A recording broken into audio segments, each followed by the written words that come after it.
بسم اللہ الرحمن الرحیم۔ السلام علیکم۔ ایک عورت کہتی ہے کہ میرا خاوند کسی وجہ سے لمبی مدت کے لیے غائب ہو گیا۔ اس وقت میں ایک کم عمر بچی کی ماں بھی تھی، جبکہ میرا ضعیف العمر باپ بھی ہمارے ساتھ ہی رہتا تھا۔ ہماری غربت اور مفلسی اپنی انتہا کو تھی اور اکثر اوقات ہمارے گھر میں کھانے کے لیے کچھ نہیں ہوتا تھا۔ اگر دوپہر کو کچھ کھا لیتے تو رات کو بھوکا سونا پڑتا تھا۔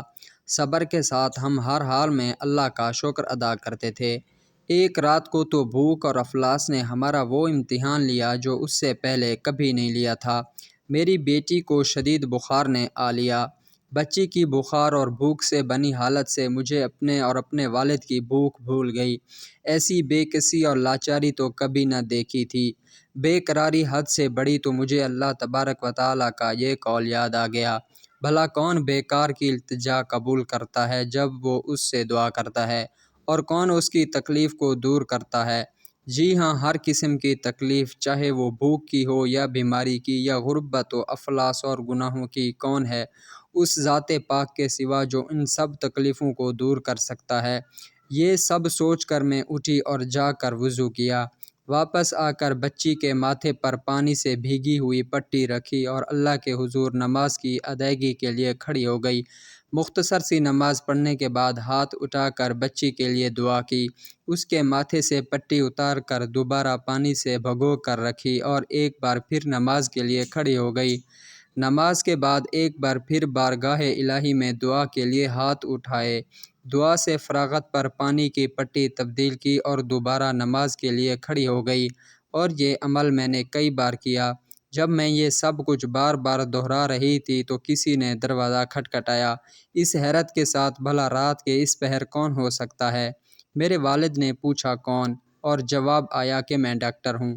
میں اور میرے والد ہم دونوں ایک دوسرے کو حیرت سے دیکھ رہے تھے کہ اس کو کس نے بلایا۔ میرے والد نے جا کر دروازہ کھولا۔ ڈاکٹر نے آتے ہی پوچھا کہ مریضہ کدھر ہے؟ ہم نے سادگی سے بچی کی طرف اشارہ کر دیا۔ ڈاکٹر نے بچی کو چیک کیا، کاغذ پر ایک نسخہ لکھ کر میرے ہاتھ میں تھماتے ہوئے بولا، لائیے میری فیس دیجیے اور میں چلتا ہوں۔ میں نے آہستگی سے جواب دیا، ڈاکٹر صاحب، ہمارے پاس تو آپ کو دینے کے لیے فیس کے پیسے نہیں ہیں، بلکہ ہمارے پاس تو کچھ بھی نہیں ہے۔ میرا یہ جواب سنتے ہی ڈاکٹر چلا اٹھا اور غصے سے تقریباً دھاڑتے ہوئے بولا کہ اگر فیس دینے کے لیے پیسے نہیں تھے تو مجھے آدھی رات کو فون کر کے کیوں بلایا تھا؟ کیوں مجھے اسی طرح بے آرام کیا ہے تم لوگوں نے؟ ڈاکٹر کے منہ سے ٹیلی فون کا سن کر مجھے لگا کہ ڈاکٹر غلطی سے ہمارے گھر آ گیا۔ میں نے ہمت کرتے ہوئے جواب دیا، ڈاکٹر صاحب، ہم نے آپ کو ٹیلی فون کر کے نہیں بلایا، بلکہ ہمارے پاس تو ٹیلی فون ہی نہیں۔ یہ سن کر ڈاکٹر نے مجھ سے پوچھا، اچھا تو کیا یہ فلاں شخص کا گھر نہیں ہے؟ میں نے کہا، نہیں ڈاکٹر صاحب، فلاں صاحب ہمارا ہمسایہ ہے۔ یہ سن کر ڈاکٹر تھوڑا سا خاموش ہوا اور پھر ہمارے گھر سے نکل کر ہمارے ہمسائے کے گھر چلا گیا، اور ہم خجالت اور شرمندگی سے خاموش بیٹھے رہے۔ تھوڑی دیر ہی گزری تھی کہ ڈاکٹر ایک بار ہمارے گھر آ گیا، آنکھوں میں آنسو اور روندھی ہوئی آواز میں بولا، اللہ کی قسم تمہارے گھر سے اس وقت تک نہیں جاؤں گا جب تک تمہارا پورا قصہ نہیں سن لوں گا۔ اور میں نے ڈاکٹر کو اپنا پورا قصہ سنا ڈالا کہ کسی طرح میں بچی کے ماتھے پر پانی کی پٹیاں رکھ رہی تھی اور اللہ کے حضور دعا بھی مانگ رہی تھی۔ ڈاکٹر جلدی سے اٹھ کر باہر چلا گیا اور کچھ دیر کے بعد ہمارے لیے رات کا کھانا اور بچی کے لیے دوائیں اور کچھ گھریلو ضروریات کے سامان کے ساتھ لوٹا۔ ساتھ ہی اس نے ہمیں بتایا کہ اس کی طرف سے ہر مہینے ایک تنخواہ ہمیں اس وقت تک ملتی رہے گی جب تک اللہ چاہے گا۔ جی ہاں، یہ اللہ پر بھروسے کی کہانی ہے۔